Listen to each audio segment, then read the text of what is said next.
Why would someone be in extreme distress over something that isn't a real problem? The simple answer: they are in a state of extreme distress, which means that their ability to think clearly and act rationally has been compromised. When a person is in this state, it is important to remember that one or more of the following is true for them. One, the problem is real to them.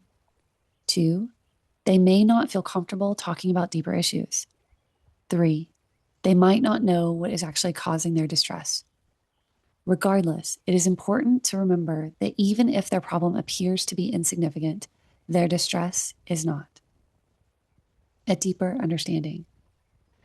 Again, the question was, why would someone be in extreme distress over something that isn't a real problem? Let's take a deeper look at simple answer number one. The problem is real to them. It is important to remember that just because a problem may seem insignificant to others, if a person is fixating on it, then it feels significant to them, even if it is not the actual root cause of their discomfort.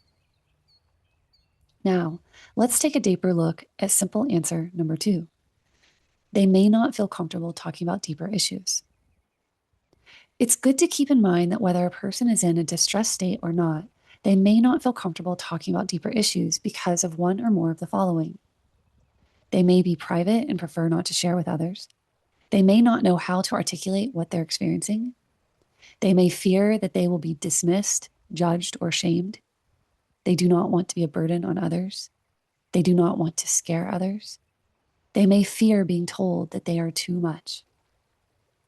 For many people, it can feel unsettling to share something deep and personal, especially if sharing has caused them pain in the past.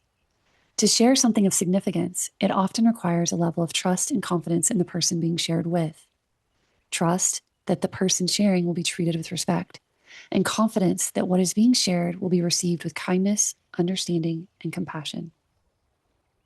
If a person does not feel that they can openly share about deeper topics, it may cause them to fixate on something surface level.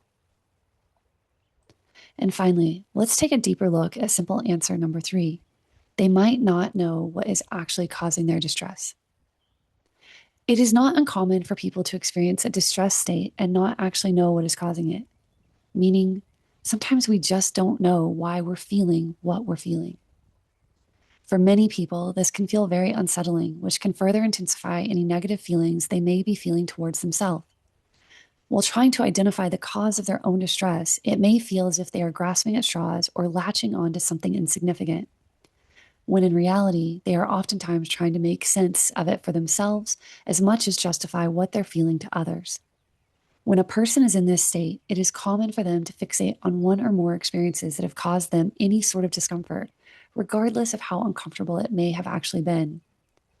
Let's face it, it's often easier to have an insignificant reason than no reason at all.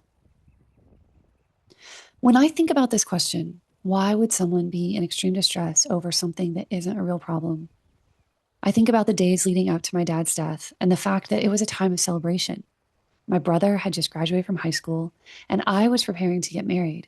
And yet, all my dad talked about with me was his bad haircut. Do I think he was actually in extreme distress over his haircut? No.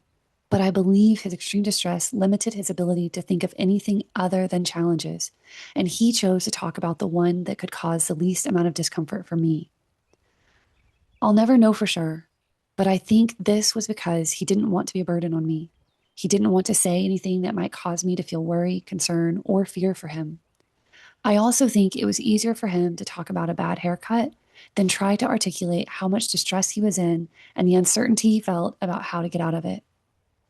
I imagine it was taking every bit of energy he had just to get out of bed and be there with us all.